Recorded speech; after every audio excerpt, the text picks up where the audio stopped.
Welcome to The Explainer. Today, we're diving into a powerful sermon about the most important audit of your life. And no, it's not about your finances. We're talking about something way more valuable. The core idea? We know ourselves best, even when we're busy making excuses. See, this isn't about someone else judging you. You already have all the data you need for a personal review. But first, you've got to cut through the noise. Every year, we get sidetracked by these pointless debates. Like this one. People argue without even knowing the difference between a religious and a secular holiday. It's like we're all Don Quixote, right? Wasting our energy fighting these imaginary enemies. And all that wasted energy, it's a huge distraction from the work that actually matters. So instead of fighting windmills, the speaker says we need to practice muhasebe, rigorous self-accounting. And this leads to a really powerful metaphor. Think of your life as a business. Your capital? It's time. Just like any business, your life has a balance sheet. It's got debits and credits that need a serious audit. Last year, you got 365 units of the most valuable currency out there, days. So, how'd you spend them? Here's the thing. A business can go bankrupt and recover. A misspent life? You don't get a do-over. When we all neglect our own part, it leads to collective failure. There's a story that shows this perfectly. See what happens? If everyone thinks someone else will do it, the whole thing fails. A powerful lesson. So how do you actually do this personal audit? Well, the speaker gives us a pretty clear checklist. These questions get right to the heart of it. Did you grow intellectually, morally, spiritually? Because this whole audit, it's not just about the past. It's about planning for a much better future. But timing is everything. A truth that's past its time, the speaker says that can become a toxin, not a remedy. It's the difference between just saying stuff with no risk and having the courage to speak up now. He even reframes afterlife to mean something immediate. It's the future you're building starting today. So if your future is your afterlife, how are you investing in it? That's a powerful thought to leave you with.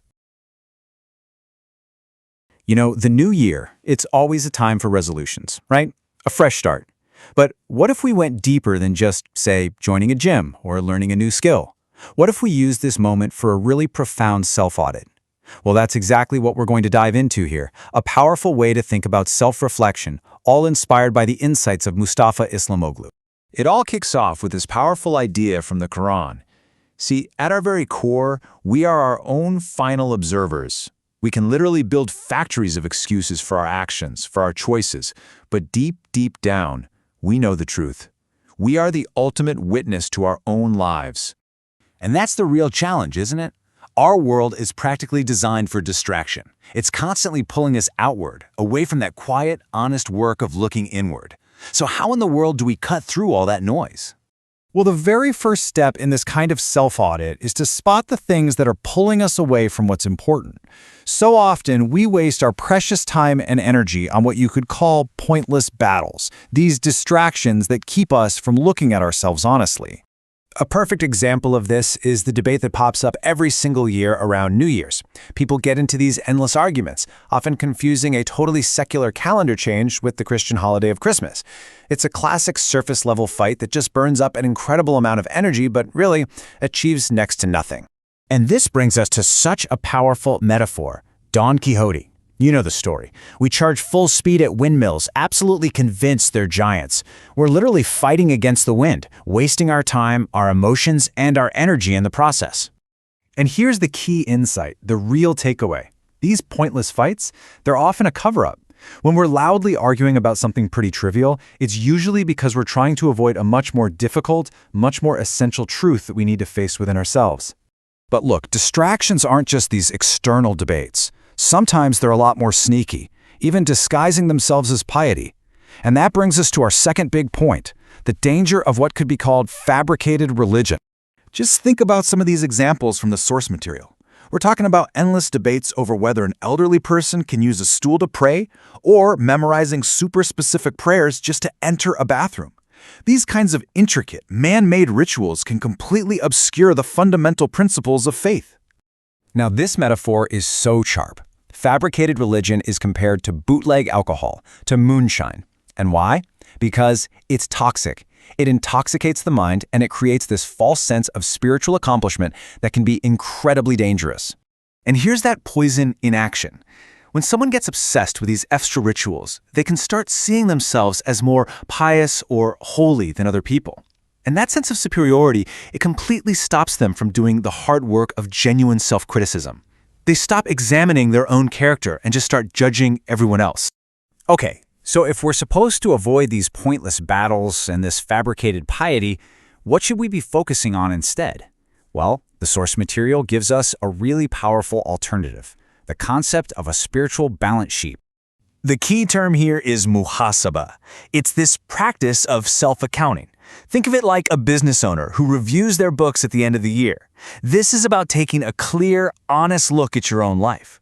Think about it this way. You've been given a certain amount of capital, your lifetime. And every single day, every hour, that's a currency you're spending. The question Muhasebe asks is, are you investing it wisely, or are you maybe heading for spiritual bankruptcy? So, how do you actually do this self-audit? Well, first, you have to acknowledge your assets, your intellect, your conscience, your time. Then you tally up your profits and your losses from the past year. Where did you invest well? Where did you take a loss? And finally, you create a plan for the next fiscal year, which is, your future. This gives us a really simple but profound tool. Just look at these assets. For each one, ask yourself, did you end the year with a profit or a loss? Did your intellect grow, or did it shrink? Did your conscience get stronger or weaker? It's a tough accounting for sure, but a necessary one. And this leads us to the final, and maybe the most challenging part of our self-audit. Because true accounting isn't just about what happens inside of you, it's about courageous action on the outside. Now, this distinction is absolutely crucial. There are two kinds of truth. On the one hand, you have stale truths. These are the easy ones. It's criticizing people who are already down, or talking about injustices from 20 years ago. But timely truths, well, those are different. They carry a risk. They're the truths that need to be said right now. And this quote just cuts right to the heart of it, doesn't it? It is so easy to act brave against an enemy that's already fallen. But real courage, real heroism is about speaking up when it's difficult, when there might be consequences, when it actually matters. So the crucial point is this. Your spiritual balance sheet isn't complete without this one last question. Are you just saying things that are comfortable and totally risk-free? Or are you actually using your voice to speak the truths that are necessary, even if it costs you something? And so that's the question we want to leave you with. As you do your own muhasebe, your own personal accounting for the year, don't just look inward. Look outward too. What timely truth, what necessary word is waiting for your voice? What will you have the courage to say? Welcome back to the deep dive. Our mission is always the same. We take the densest sources, distill the essence, and serve you the most potent, most surprising insights. And today, we're not just dealing with history or technology. No. We are conducting what feels like a mandatory, almost inescapable audit of the self. That's right. We are diving deep into sources centered on this really profound concept of personal accountability. In the tradition we studied, it's known as muhasebe. Right. And you can think of it as life's ultimate non-negotiable balance sheet. Our entire deep dive today is driven by this powerful Turkish sermon. It was originally delivered around the turning of the calendar year. And it is a blistering critique. It really is. Yeah. It's also deeply constructive. It critiques all these societal distractions and proposes, well, nothing less than a radical restructuring of how we measure our spiritual and moral profit and loss. The material is intense. You can feel it's built for a specific purpose. Which is? To stop you, the listener, in your tracks and force you to look inward. You, the learner, are focused on something critical here. You want a clear framework for self-evaluation. And actionable, immediate insight. This isn't just theory. You want a blueprint for improvement. So we have a clear mission. We'll unpack 3 major areas based on this source. First, why self-deception is utterly impossible in this cosmic accounting process. Second, how to immediately stop wasting energy on what the source calls slapping water. Or petty conflicts. And finally, what genuinely constitutes spiritual capital, profit, and loss in the grand scheme of your life. And the central driving concept, the anchor for this whole exploration, comes from a powerful tradition, a hadith, that frames the urgency of this task perfectly. Call yourself to account before you are called to account. Exactly. Okay, let's unpack this. That's not just a nice piece of spiritual advice that you might save for a Sunday reflection. Not at all. It's presented here as an immediate, essential, mandatory life mandate. It's an order, really. Start the audit now. So we jump right in with the core mandate for self-observation, the very foundation of muhasebe. Self-accountability. And the source cites a verse from the Quran that translates powerfully. Belil insan ala nafsira. Which means, verily, man is a monitor, an observer over himself. The implication there is profound, isn't it?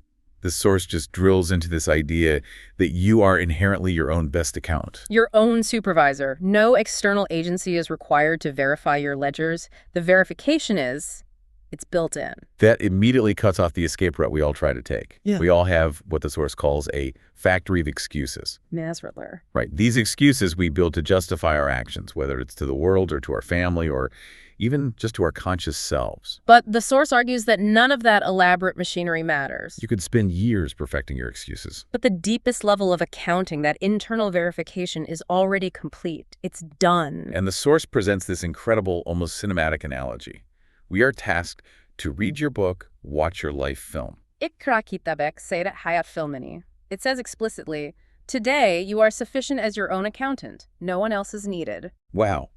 If you are your own accountant, you already know where the books are cooked. You know the exact moment you fudged the numbers. Or when you wrote a bad check. Yeah. Think about the psychological pressure of that mandate. You are judge, jury, and internal auditor for yourself 24/7. And that knowledge is inescapable because of this concept of the testimony of existence. This moves beyond just your internal memory. So the source asks, how can you even attempt to deny the truth of your actions when your own physical parts, your hand, your foot, your eye, your ear, your tongue, your lip, are all active witnesses? They're all shahid. That's such a powerful image. If you lie with your tongue is right there watching you lie. If you strike out in anger with your hand is recording the evidence. But the source takes this much, much further, doesn't it? Yeah. It moves beyond the personal self into the very fabric of the cosmos. This is where it gets really interesting and philosophically dense. The source introduces a critical point regarding the nature of reality, and it challenges the traditional division we often make between living and non-living beings. We assume a rock or the sky is just inert. Exactly. But the source argues that distinction is superficial. So what's the real differentiator? The critical differentiator is not biological life, but memory. The central claim is that all of existence is hafizado. Memory laden. Yes, it is, in essence, a giant distributed repository of information, bilgi depositor. Wow. So we are talking about a cosmic ledger, a permanent record. Yep. That is a profound concept. Let's just for a moment consider this through a modern lens. Okay. In our world, we understand information permanence through things like data centers or even the theoretical concept of quantum entanglement. Sure. The source is suggesting that every atom, every particle has a kind of data storage capacity, perpetually recording actions. That's the idea. When you act, you are not acting in a void. You're not just pushing air. You are writing data into the memory of the cosmos itself. And that explains why the Quran, which is the source of this sermon's theology, swears oaths upon the earth, the sky, the night, and the day. They are not merely scenery or, a poetic backdrop. They're active witnesses. Active witnesses that can and will testify to everything that occurred in their presence. That makes the simple act of muhasebe not just a personal resolution, but an inescapable cosmic audit.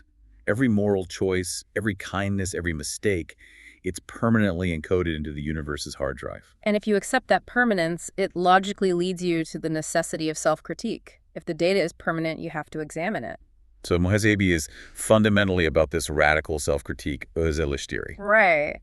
And the source is adamant about the order of operations here. Before you can seek purification, There there must be criticism. You can't purify a process if you haven't ruthlessly identified the flaws. It is the essential precondition. Think about a CEO trying to turn around a failing company. Right. They cannot begin strategizing for growth or improvement, the purification, until they have an honest, brutal internal audit that lays bare the losses, the poor decisions, the flawed management that led to the collapse. If you don't do the accounting first, your subsequent repentance, Your tavabi. or your gratitude, your shukr, it's all meaningless. Because you don't actually know what you are repenting for. Or the true depth of the systemic problems in your own character.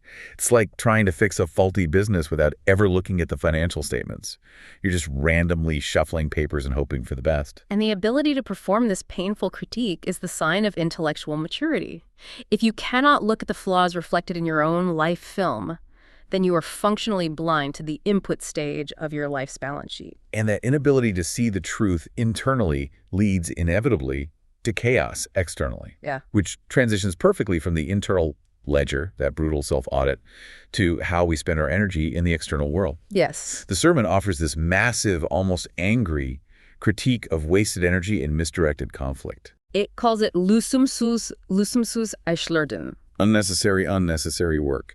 This is some of the most visceral language in the source material. It describes these futile conflicts as slapping water or punching the air. It's the definition of maximum effort yielding zero impact. The physical action is there, the punching, the slapping, but the target is non-existent or completely ephemeral. And the central insight here is powerful. It moves beyond mere efficiency. It argues that if people or groups are constantly fighting over empty, trivial things, They're inevitably ignoring the things they should be fighting for. right, this wasted energy isn't accidental. It acts as a conscious or unconscious cover-up, a massive deflection strategy for neglecting real, high-stakes issues that demand their attention. It's the ultimate psychological mechanism for avoiding risk. If you are afraid to confront the lion in the room, you start angrily chasing mice instead. You still feel active, you still feel righteous. But you are functionally accomplishing nothing of value. Which brings us to the perfect literary analogy the source uses, Don Quixote. Right. The source argues that fighting trivial debates, especially the annual culturally driven skirmishes around the New Year, is even less productive than Don Quixote fighting windmills. Wait, less productive than fighting windmills? That's hard to imagine. Don Quixote was delusional, but he was physically attacking large wooden structures. That's the point. The source argues that Don Quixote was at least fighting an object, a tangible thing. Okay. The modern equivalent, fighting the wind itself or fighting the cultural anxieties that accompany the wind, is worse. The critique is specific. You are wasting energy, time, and emotions fighting things that have an owner. The wind has an owner, nature has an owner, God has an owner. So why are you fighting forces that are beyond your control, or forces that are merely symptoms of a deeper problem? So the specific instruction is, do not waste energy fighting things that have an owner. If you fight the wind, you only ruin yourself because you cannot win against the forces of nature or against forces that are simply indifferent to your struggle. It's a call to focus your effort where it can actually yield meaningful change. Namely, on the internal state of the individual and the immediate community. But let me push back on that just slightly.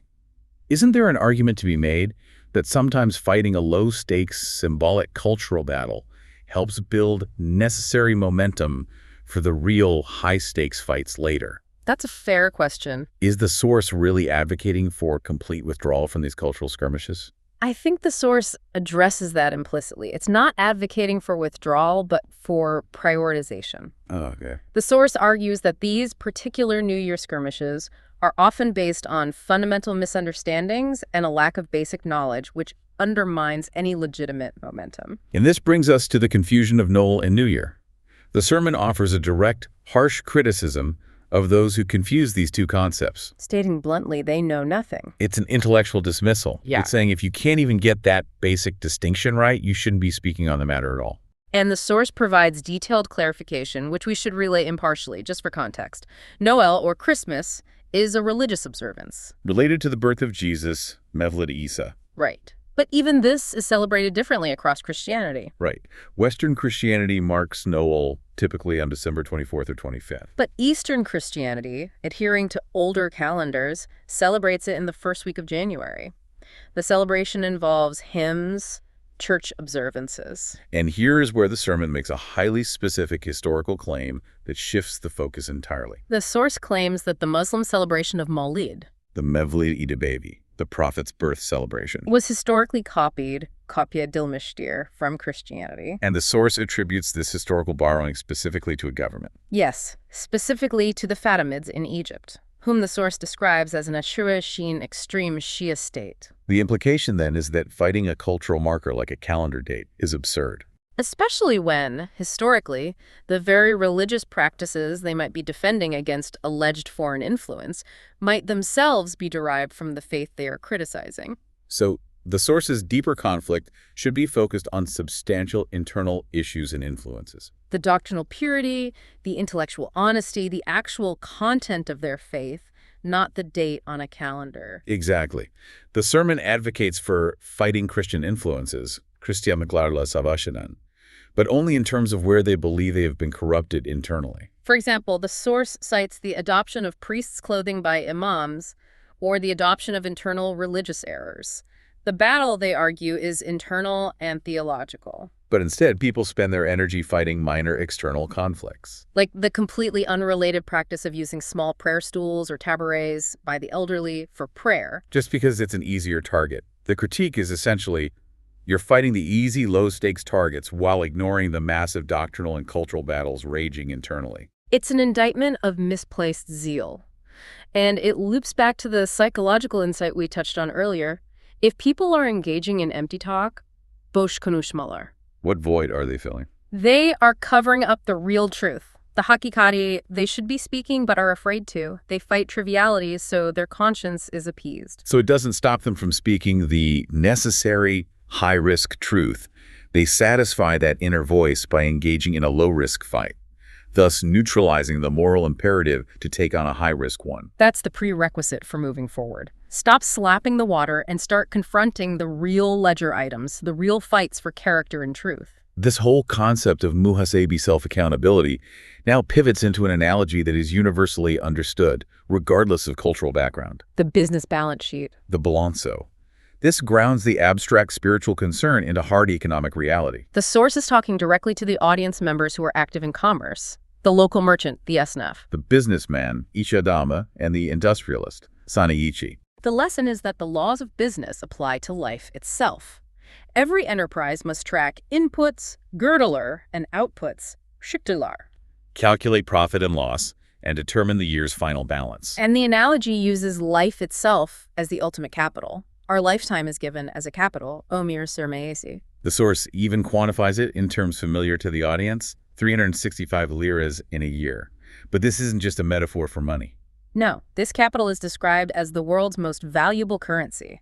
More valuable than gold, more valuable than the gold coins of the Republic, the Cumhuriyet Altina. And the reasoning is essential. Because unlike money, which can be lost and recovered, even a single hour or breath of life cannot be bought back once spent. You can lose 1 million liras and earn them back through savvy investment or hard work. But if you spend 60 minutes watching the wind fight itself, those 60 minutes are gone. Irrecoverable. That immediately raises the stakes of the self-audit infinitely high. This isn't a dress rehearsal. This is the one and only capital you get. And this realization leads to the recognition of risk.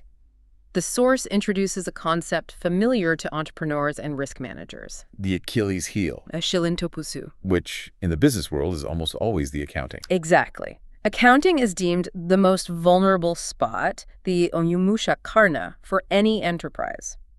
If a business collapses, the source argues, it is rarely due to external market forces alone. It's often because it was internally destroyed by poor accounting, frequently due to self-deception. Yes.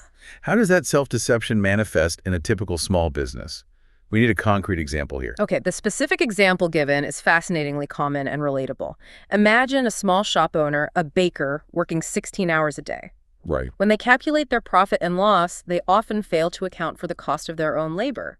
They look at the bottom line and say, I took in 100,000 liras, my expenses were 50,000, so I made 50,000 liras profit. But they didn't pay themselves a salary, so they see that money as profit. Right. They justify it by reasoning they didn't pay themselves. But the truth is, if they didn't work, they would have had to hire an employee to cover those 16 hours. And that would have been a massive real cost. Let's say 30,000 liras. By ignoring their own value and labor, they deceive themselves into believing their profit margin is 50,000 when in reality it's only 20,000. They confuse gross revenue with actual sustainable profit. So they are living under a false premise of success, which ultimately leads to financial bankruptcy. Iflas. And this is where the source draws the crucial existential line between two radically different kinds of bankruptcy. The stakes are incomparable. Let's look at the first, financial bankruptcy. This, the source argues, is recoverable. History is littered with examples. England, the great empire, went bankrupt 4 times in its history, yet rebuilt itself. New Zealand in the 2000s reportedly faced a similar crisis. These are institutions that failed yet recovered. And the source has a very pragmatic view on merchants, noting that an experienced merchant is actually expected to fail once. You learn humility and risk management. But there's a limit.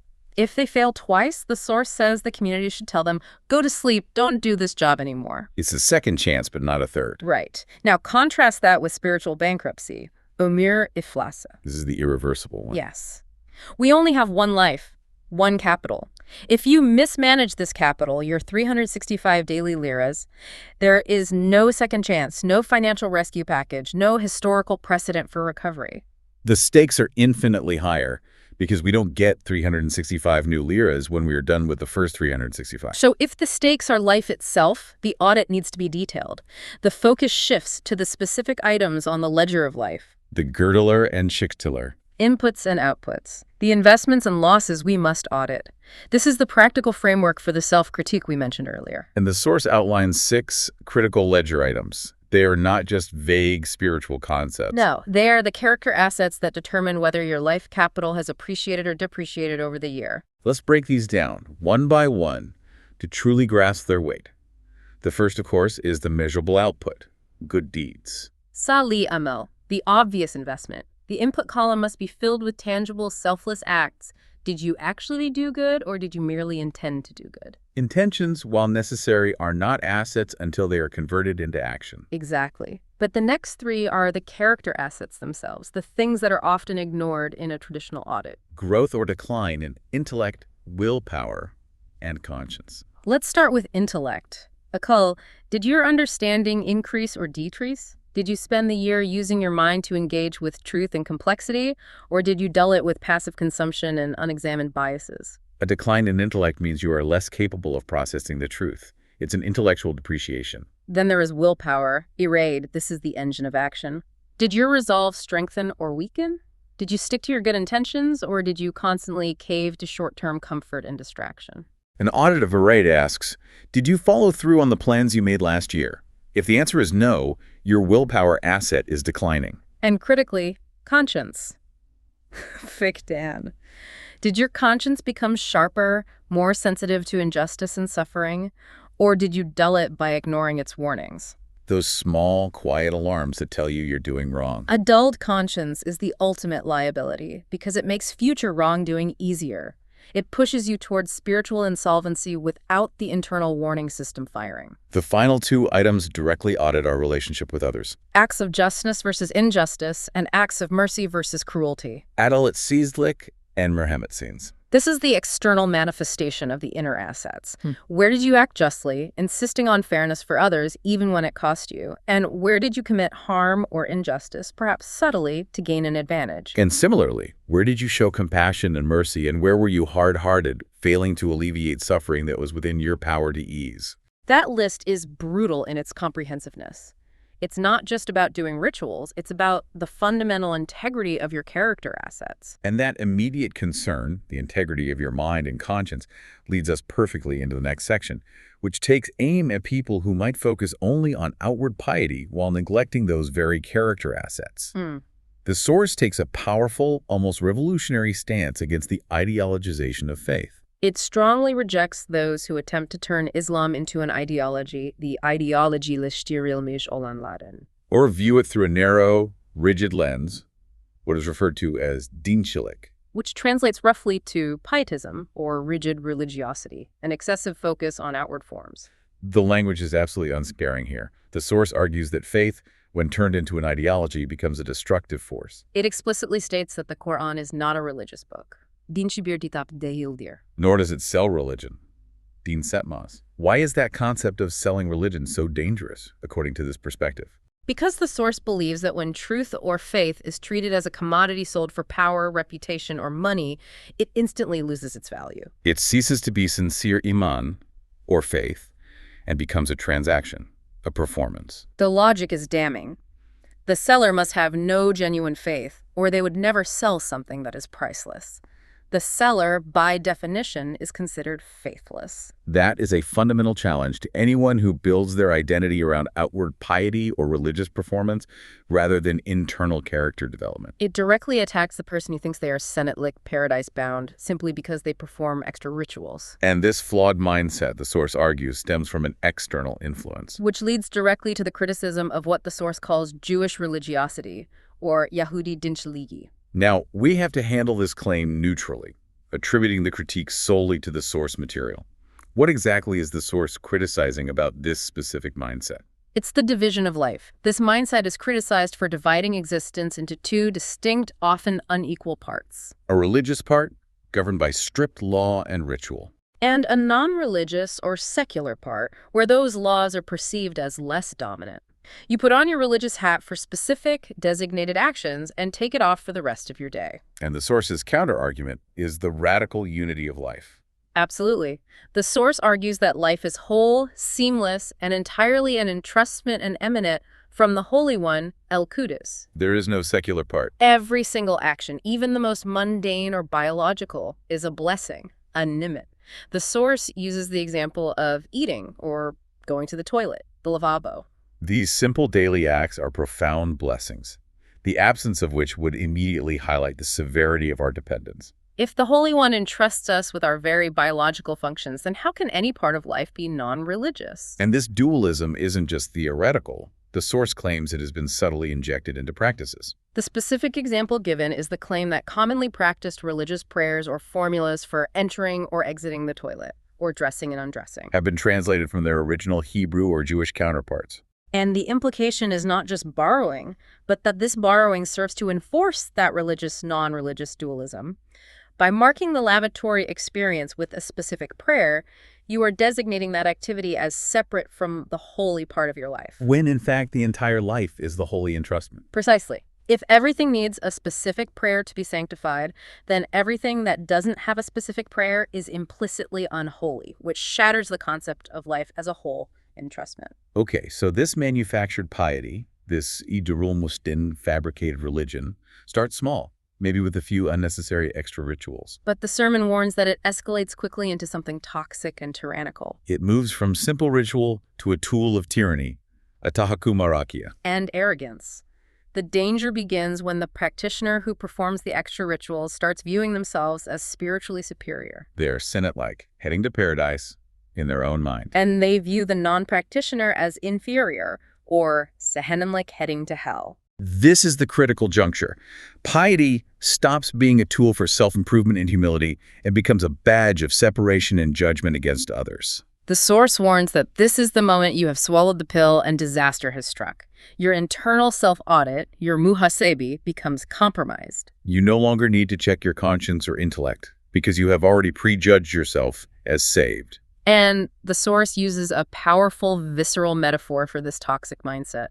It compares fabricated religion to Rocco in a bottle. It doesn't stay put. It's volatile. Or, more lethally, it's like homemade poisonous alcohol. And that homemade poison doesn't just kill the body, it kills the intellect.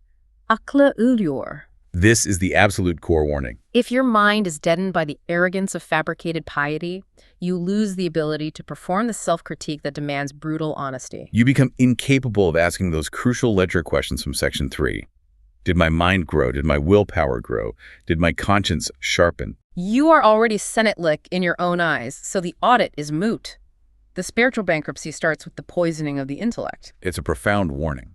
Rituals without accompanying humility and intellectual honesty are not only worthless, they are actively destructive to the very mechanism, the mind, required for spiritual accountability.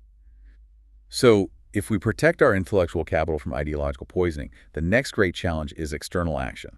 Specifically speaking the truth, or hakikat. The source makes an absolute non-negotiable statement here. Truth stems from God, from Allah. Therefore, Haq is victorious, Gallup, and cannot be defeated. The mandate flowing from this is clear and uncompromising. Speak the truth, regardless of who is offended. And the source issues a severe warning. If you worry excessively about offending others, you risk offending truth itself. And thus offending God, who is described as the zenith of truth. Hakikatin zirvesi alatur. If you prioritize saving someone's feelings or protecting your own comfort over speaking the truth, you have fundamentally distorted the value of truth. Truth is paramount. But this raises the question of collective failure to speak the truth. Which leads directly to the powerful honeypot analogy. It illustrates the danger of collective apathy. And the assumption that someone else will handle the risk. It's the famous story of the Sultan commanding every citizen to pour a cup of honey into a communal pot overnight. Intending to mix it and distribute it fairly the next day. And the subtle deception occurs when everyone in the community has the exact same thought. If I pour a cup of water instead of honey, it will be lost in everyone else's honey. No one will notice my small deception. I will save my honey. The result being, of course, that when the pot was opened the next morning, It was only filled with water. the application for society is chilling and immediately relevant to any collective action problem. If every individual assumes someone else will take the necessary social risk, the risk of speaking out, the risk of standing up to power, the risk of challenging a consensus, the collective truth will be diluted. Society will find everything except what it needs. They will find water when they expected honey. The source concludes with a powerful challenge. A few must take the risk. There is no other way to ensure the honeypot is actually filled with honey. This is the enduring legacy left by the prophets and true reformers throughout history. And that emphasizes the timeliness of truth. It's not enough just to be truthful. You have to be truthful when it counts, when the risk is highest. Because that is the only way to avoid the tragedy of the honeypot. And that leads to the core definition of courage presented here. True courage is speaking the necessary truth now, in this moment. Şimdi ve burada söylemesi gereken de huyu söyler. Even if carries immediate personal or social risk. Which brings us to the devastating critique of bayat doğrular. Stale truths. Stale truths are those spoken only after the risk has utterly passed. The source describes someone waiting 20 or 25 years to critique an opponent who is now defeated, removed from power, or even dead. And then pretending that this delayed critique is bravery. They are satisfying their ego. They are not displaying bravery.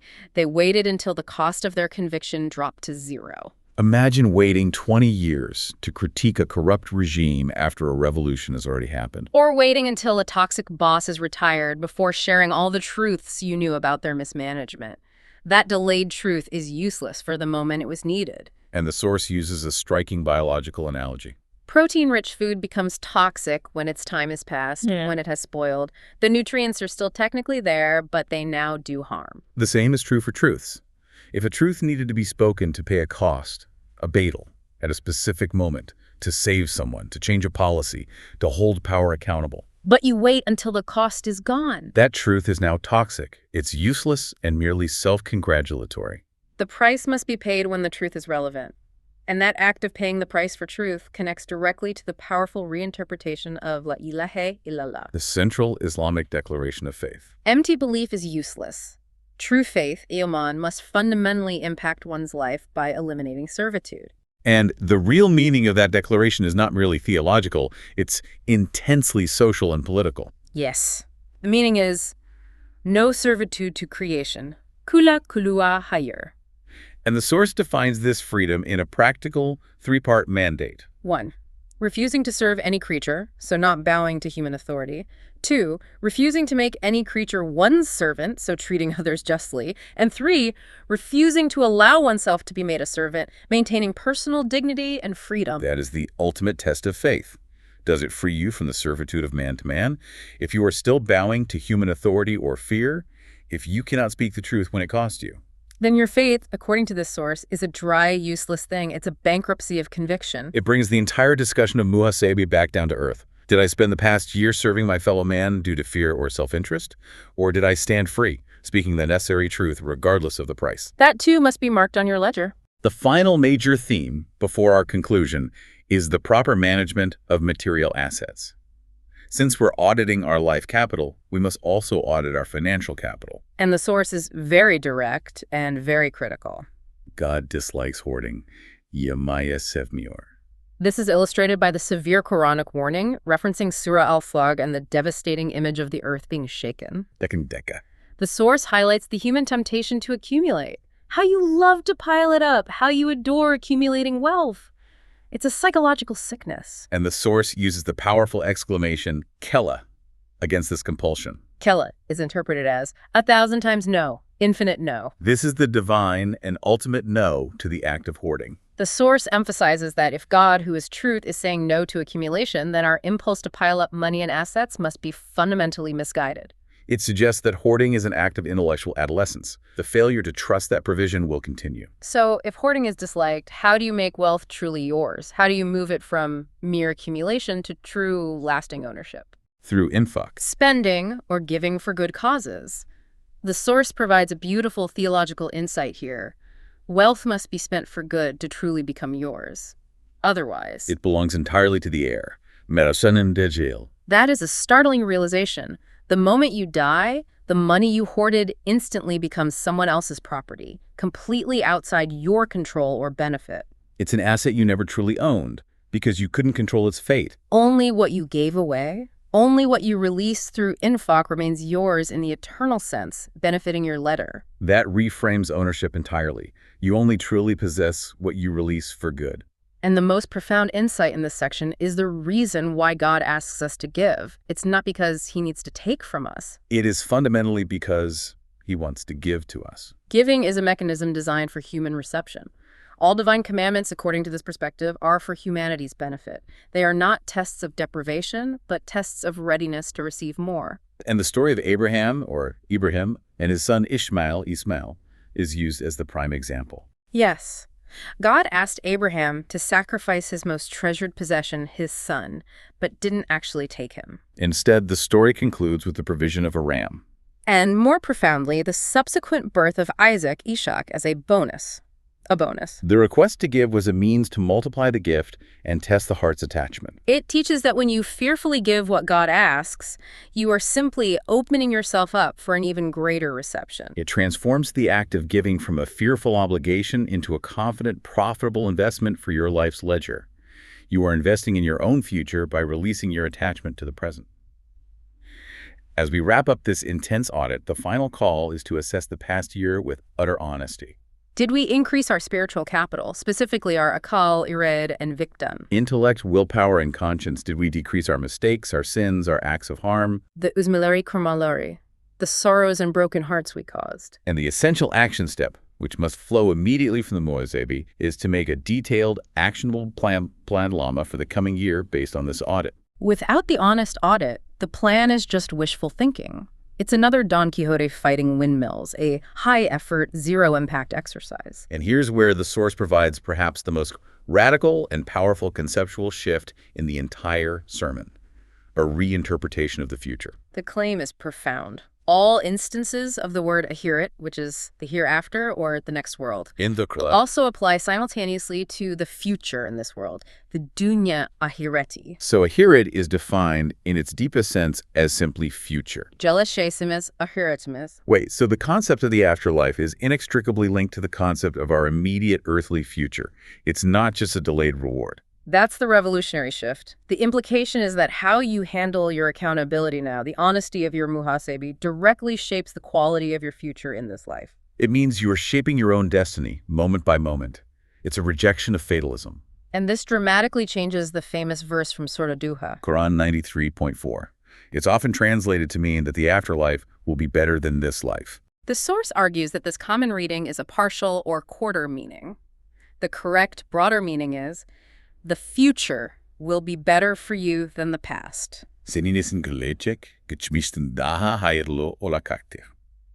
This verse becomes a promise of progressive improvement, contingent on the sincerity and courage of your self-audit. Your future trajectory is entirely determined by how honestly you evaluate your past.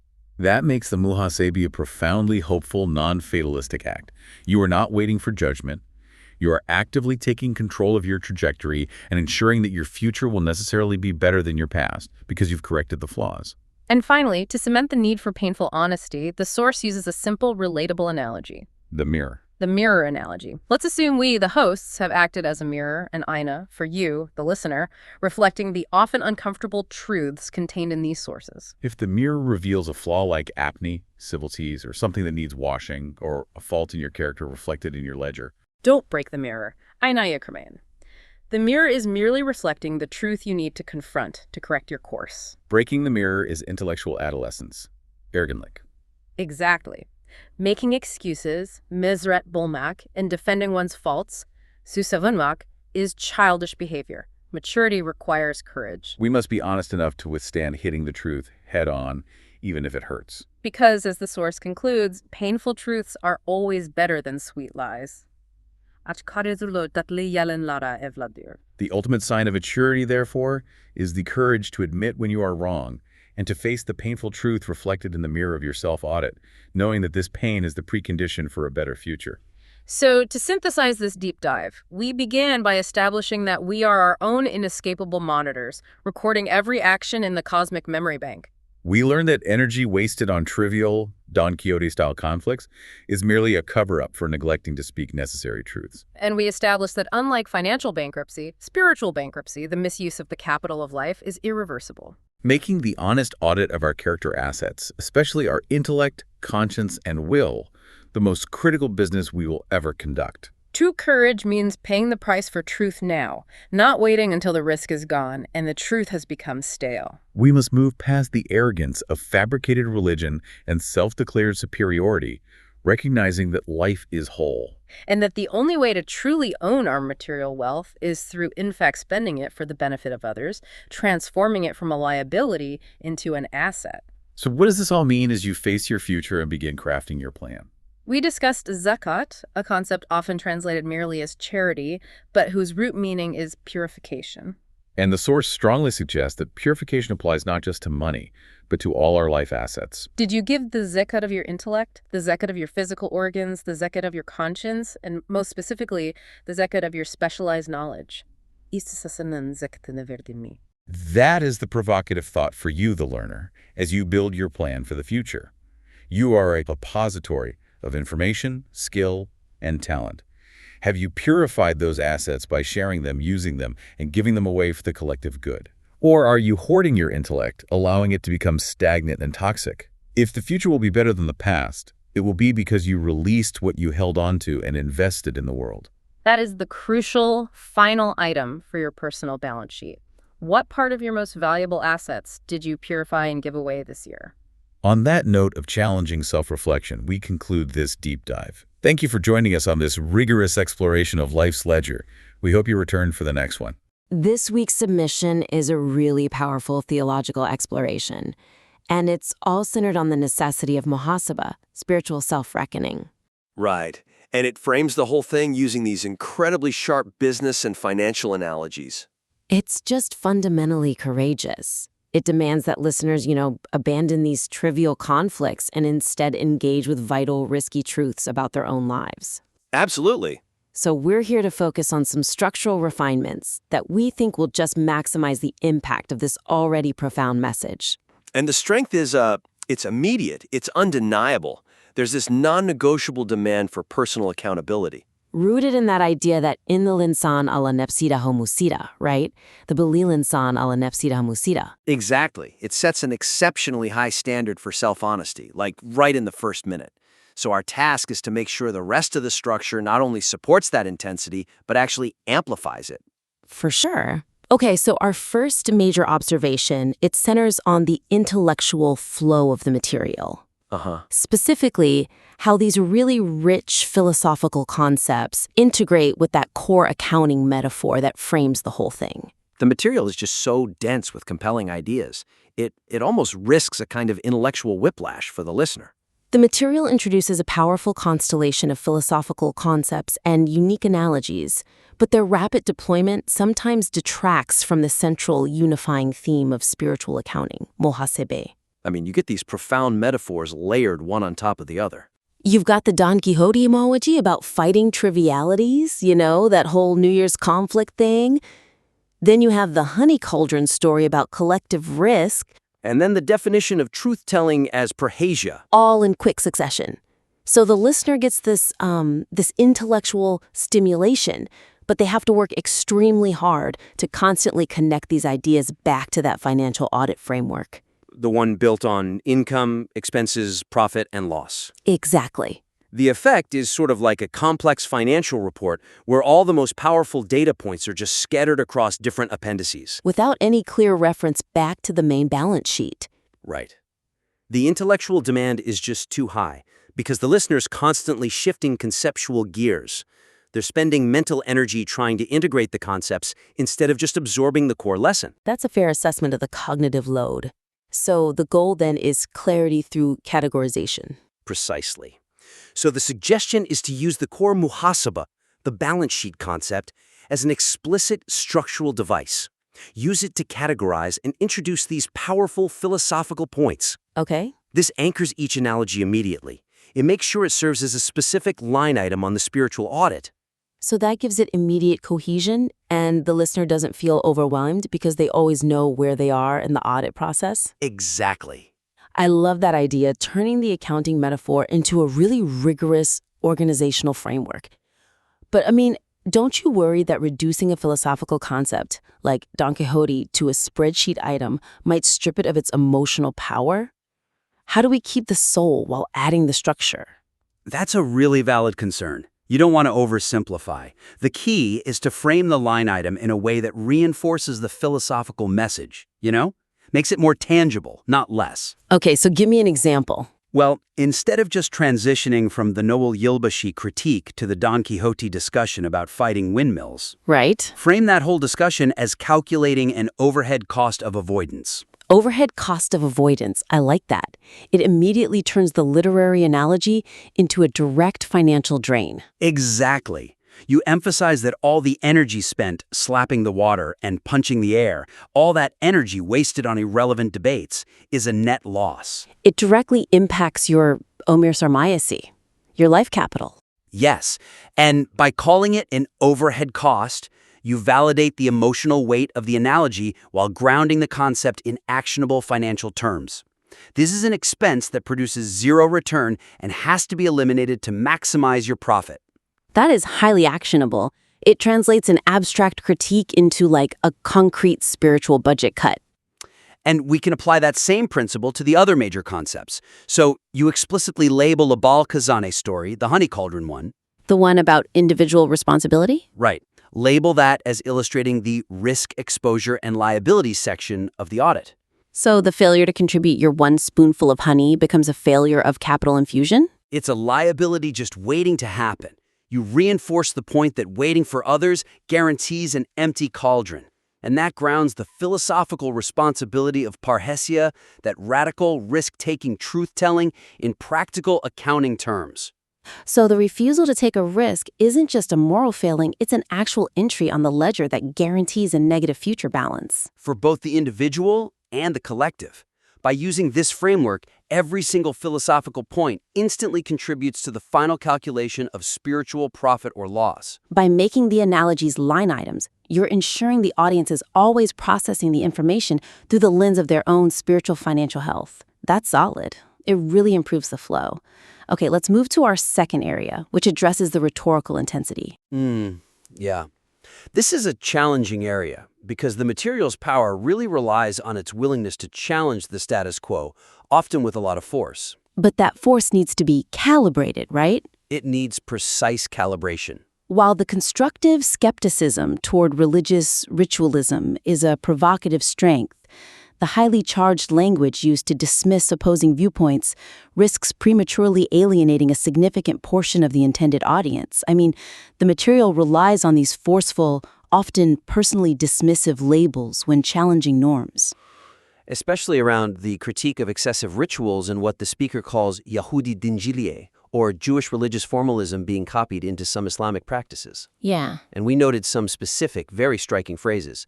The speaker uses lines that translate to something like, "Go to sleep, man, you know nothing," or "Your mind is a Jewish mind." They're designed to shock.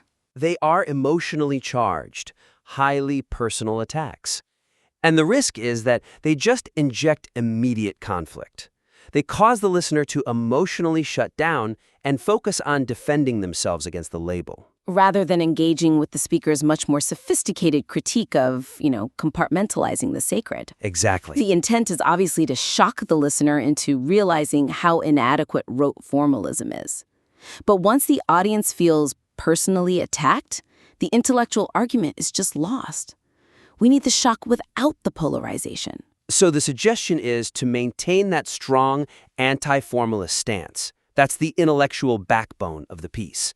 But shift the focus from labeling the opponent to analytically dismantling the idea. Okay. By rigorously emphasizing its logical and spiritual consequences.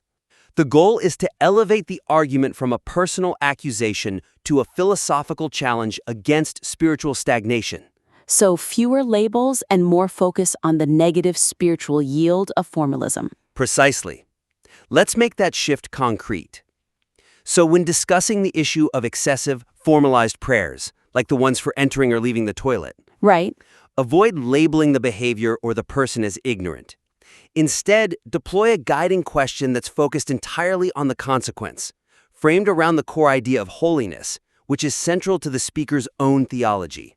Give us an example of that question. Instead of dismissing the practice, you ask, does this specific, detailed practice truly foster a holistic life where all moments are sacred, unified by Al-Qudus, the Holy One?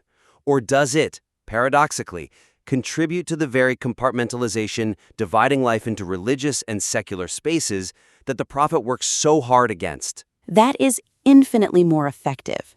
It uses the speaker's own high-level theological framework to expose the contradiction within the formalist structure. Right. The listener can't just deflect the critique by feeling attacked. They actually have to grapple with the spiritual consequences of their own practice. And it strengthens the authority of the speaker, who now sounds like they're arguing from principle, not just personal annoyance.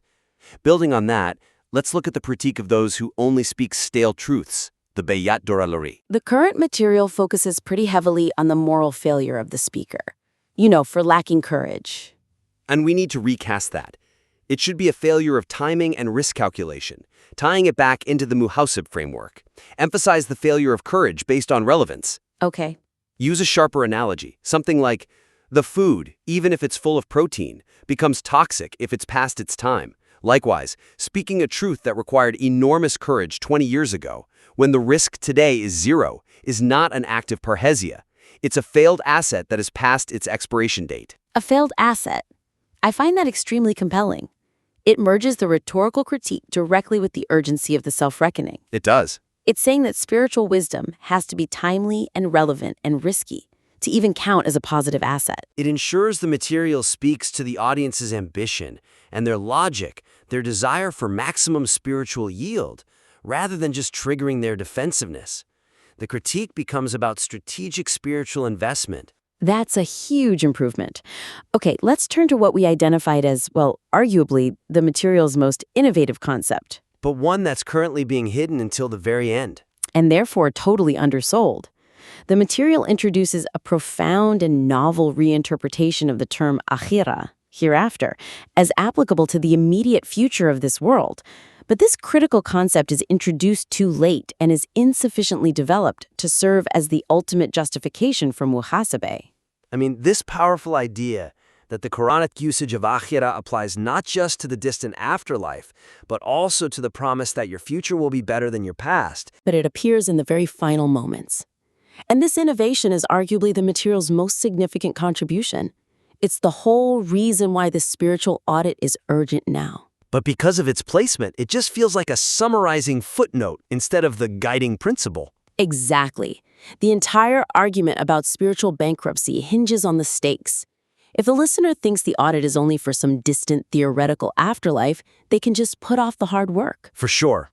By waiting until the conclusion to introduce dunya ahirati, this world's hereafter, the speaker misses the chance to maximize the urgency for the entire piece. The immediate, tangible future of the individual is the highest stake in the sermon, and it needs to be established early. I agree. The concept provides this necessary gravity.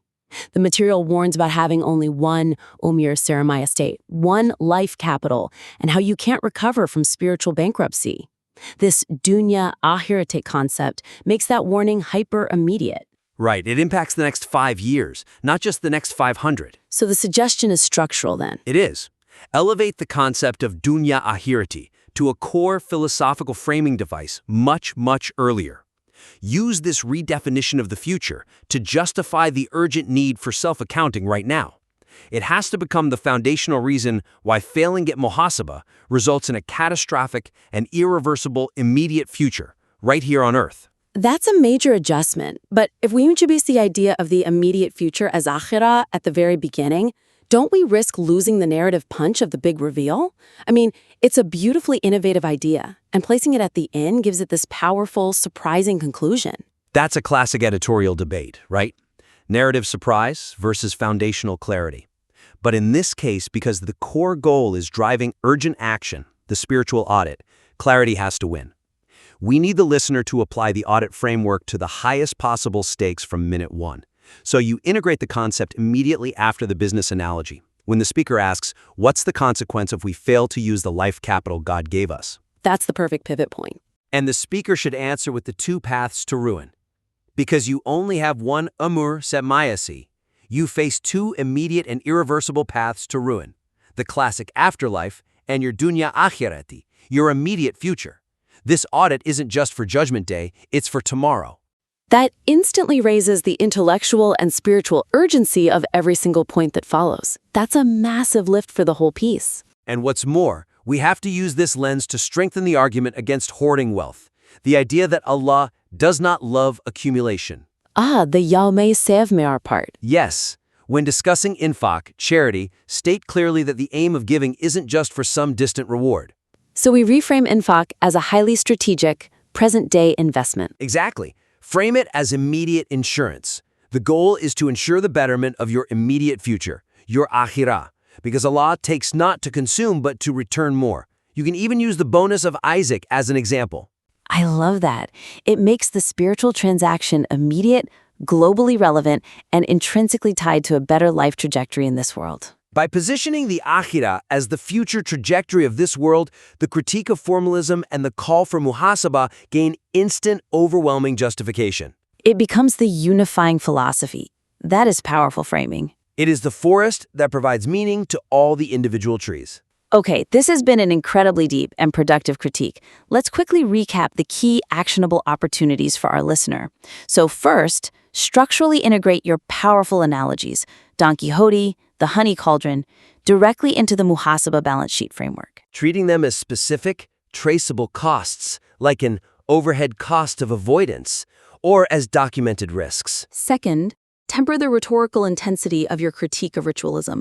Focus exclusively on the philosophical consequence of compartmentalizing faith rather than using dismissive labels. Challenge the logical failure of the idea, not the person who holds it. And finally, elevate that groundbreaking idea of dunya akhirati, that your future in this world is your immediate hereafter, from an ending thought to a foundational governing concept. Use it to justify the urgency of self-reckoning right from the very start. This material is vibrant. It's courageous, and it's deeply insightful. It operates at an essential, high intellectual level. We're genuinely eager to see how these adjustments sharpen its focus and broaden its appeal. And clarify the immense stakes involved in this vital call to action.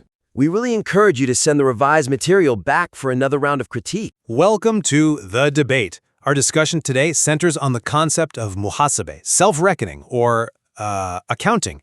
It's a really crucial, fundamental practice for spiritual growth.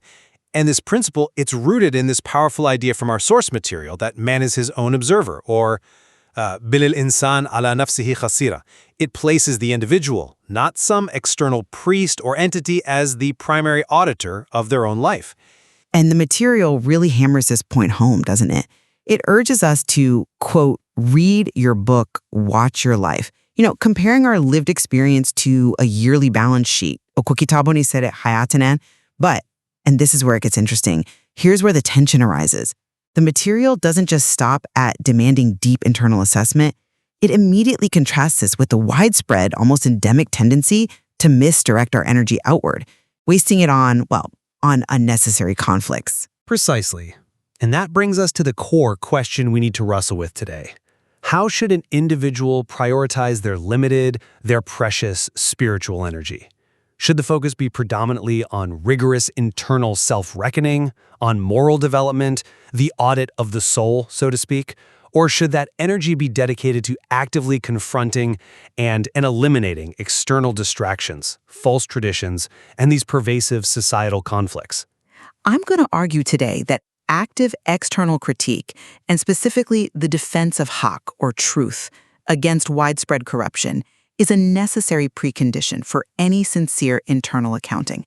I mean, if the very framework, the criteria for what is good and what is bad, is corrupted from the outside, then the internal audit is fundamentally compromised from the start. And I'll be arguing for the supremacy of internal muhasaba and the rejection of these external conflicts as a primary focus. I believe true, sustainable spiritual growth is achieved by turning that spotlight inward, away from what the source material describes as just endless, fruitless external battles. So my position is this. True growth relies entirely on absolute internal honesty, on a meticulous self-accounting of what the text calls the life capital, the sermayasi, given by the divine. The material uses a business analogy, and it's a terrifying one, really. Just as an entrepreneur has to keep a yearly balance sheet, a bilancho, gilir gadar karzarar ھېساب, we have to know if we experienced spiritual profit or loss last year. We're being asked to audit our own inputs and outputs. And the consequence of failure is catastrophic, isn't it? It is, absolutely. The source identifies the failure to perform this rigorous, this continuous self-reckoning as leading inevitably to spiritual iflas, bankruptcy. It argues that a business's most vulnerable point, its soft spot, is its accounting. And if you deceive yourself there, failure is guaranteed. Furthermore, the text powerfully dismisses fighting unnecessary, useless things, lüzumsuz işlerden, using this really evocative imagery. It describes it as slapping the water or punching the air. Havai tukatlakmak su shaplak laklak. The logic is simple. If you're expending energy fighting what's not needed, you are demonstrably avoiding the one thing you should be fighting, yourself. But I respect the power of that analogy, I do. But I think it presupposes that the individual even knows what constitutes spiritual profit and loss in the first place. My core thesis contends that internal accounting is fundamentally compromised. If the very definitions of good, salah, amel, and bad are already distorted by an external manufactured religion, an uydurulmuş din. I mean, if your balance sheet categories are corrupted, the final result, no matter how meticulously you calculate it, it's irrelevant. Active confrontation of these falsehoods is a necessary preliminary step to achieve genuine muhasaba. But if the focus is internal, why does the state of the surrounding culture matter so much? Because the corruption is structural. The source material spend significant energy, a lot of time, attacking these external falsehoods. It gives incredibly specific examples. It criticizes the adoption of rituals like the Mevlit, the Prophet's birthday celebration, from the Shiite Fatimids, who themselves copied it from Christian practices.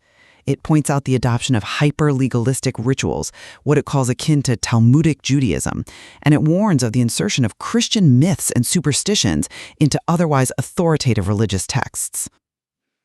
I see those as examples of intellectual noise, though. Things the individual should just learn to ignore. Why must they fight it? Don't stay contained. The source warns, and this is a chilling phrase, that fabricated religion is like Rocky in a bottle. It doesn't stay put. If these external falsehoods are allowed to persist unchallenged, they exert tahakküm, a kind of tyranny or domination over the entire religious and social landscape. They actually redefine what people believe is a good deed, and that domination makes true intellectual and moral accounting impossible. So the individual is obliged to help purify the operating environment just so they can identify the correct metrics for their spiritual balance sheet. Okay, I see why you emphasize that preliminary purification, but let me give you a different perspective, drawn directly from the text's critique of energy. The source explicitly frames external conflict as a profound distraction. It uses the classic Don Quixote analogy, fighting windmills. It calls the endless consuming quarrels about minor cultural issues like New Year's or specific holidays empty endeavors, boşişler, and a monumental israf, a waste of emotional energy and time. And this waste is precisely what enables self-deception. But this is the critical distinction, isn't it? The source condemns fighting windmills, yes, I agree. But it doesn't condemn fighting the source of the corruption itself. And how do you distinguish between the two? Because it seems to me, if I'm focused on the external fight, even a legitimate one, I am very likely avoiding the harder internal one. True muhasebe requires turning away from this public energy sink to examine internal inputs and outputs, the gerdiler vedchikdeler. The material states it very clearly. If people are fighting an unnecessary, empty battle, they are guaranteed not to be fighting the necessary one, the battle against their own deceit. I'm sorry, but I just don't buy that the text is calling for isolation. It condemns misdirected conflict, but the very examples it provides, like fighting over taboos instead of fighting the pervasive priest robes on the imam's back, show that the greatest danger is internalizing a corrupted structure. What do you mean by priest robes? Well, it symbolizes the adoption of a hierarchical, mediated faith structure, something that's fundamentally inconsistent with the direct relationship the source material champions. If people believe the lie that life is split into religious and non-religious parts, a kind of Yehudi genealogy or clerical legalism, they can never achieve the required spiritual goal of seeing all of life as holy, as El-Qudus. So, the fight for purity isn't israf, it is necessary purification. If I am counting counterfeit currency, it doesn't matter how honest I am with the numbers. The final sum is false. The fight against the ideologization of Islam, the Islamic Chilujilakil, is about protecting the sanctity of the balance sheet itself. And this brings us to another key point, courage. The pursuit of truth, of haq, demands taking risks. The source states that haq is victorious. It cannot be defeated. El haq yuale. But it also demands that the individuals speak the truth, regardless of who is offended, because the honor of truth is above all other honors. Okay, I accept the honor of truth, of course. But how does that translate into an external prioritization? Because this obligation requires a very specific quality, parhesia, the courage to speak truth even when it puts you at risk. This courage fundamentally requires external action. It means risking social standing, wealth, or even safety in the present moment, not just reflecting privately on past sins. This is the active, collective defense of haq in the public sphere. If we are only ever focused on the inner world, who takes up this mantle? That's a compelling argument, but I would frame the nature of risk differently. The text suggests the greatest risk is not external confrontation at all, it's internal honesty. The source insists that the person who deceives the most is themselves. You know, when you manufacture excuses for your own poor moral performance, you are lying to your deepest self.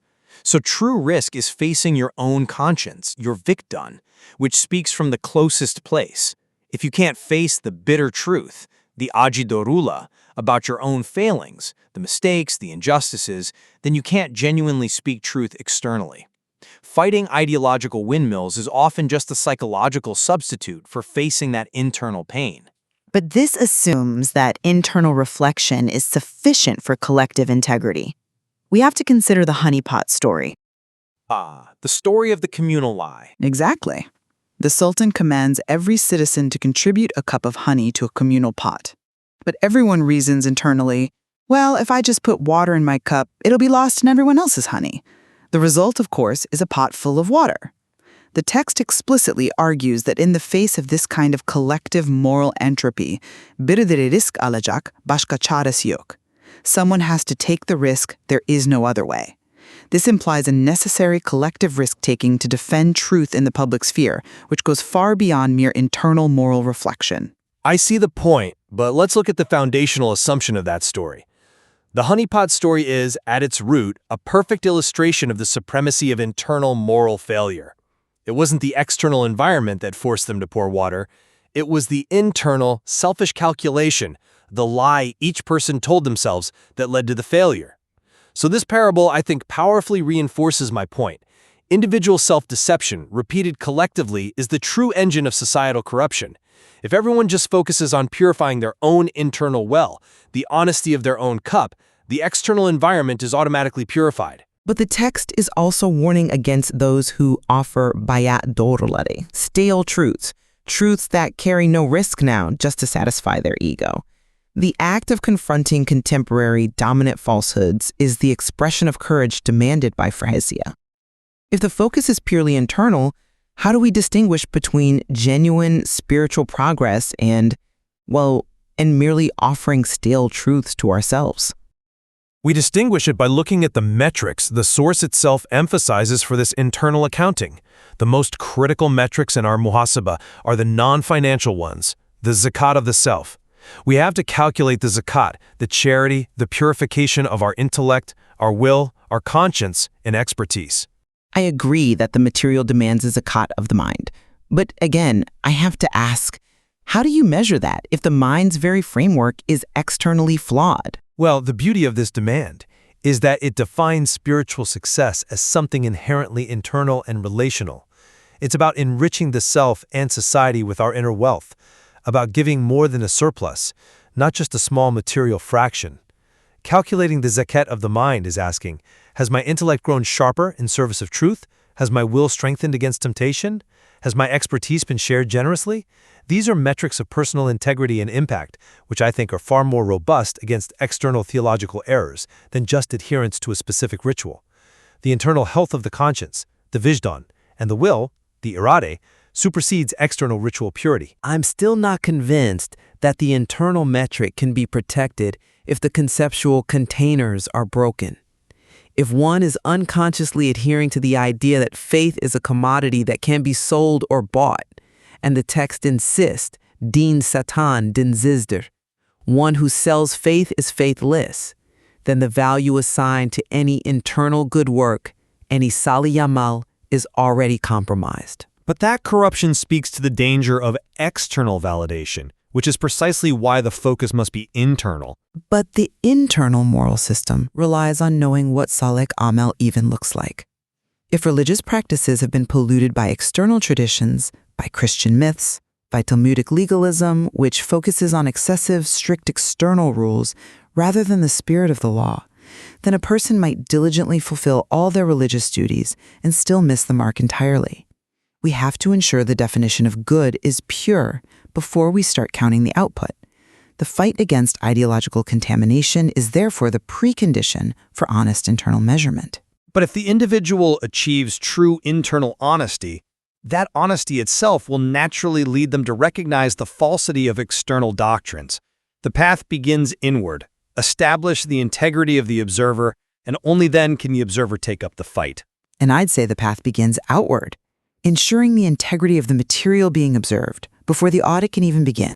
We began by seeking guidance on prioritizing our spiritual energy, and I still maintain that the rigorous annual accounting of one's inner state, calculating our failures, our gunahlari, increasing our good deeds, our ilikleri, and using that internal audit to plan for a better future, to ensure that the future will be better than the past. Gelecek geçmişten daha hayırlı olacaktır. That is the primary directive. Self-deception remains the largest and most immediate obstacle. I agree that self-reckoning is essential, but the material insists that if you are fighting the wrong battle, you are covering up the true battle you should be fighting. The obligation of parrhesia to speak truth now, regardless of risk, to defend the sanctity of the truth, of haq, suggests that confronting external corruption isn't a distraction. It's a necessary defense of the integrity of the framework itself. And without that external defense, internal accounting can quickly become just an exercise in measuring noise. The material clearly shows that both the deep introspection of muhasebe, the commitment to that internal audit, and the courage to uphold haq in the public sphere are interwoven demands on the individual. The conflict we've explored today is really one of priority, isn't it? Where the starting pistol fires, inward toward integrity or outward toward purification. And the text demonstrates the significant danger of starting inward if the very definition of the self and its actions are already compromised by external falsehoods. This interplay, I think, illustrates the profound complexity of living a principled life, where inner truth and public courage must constantly inform one another.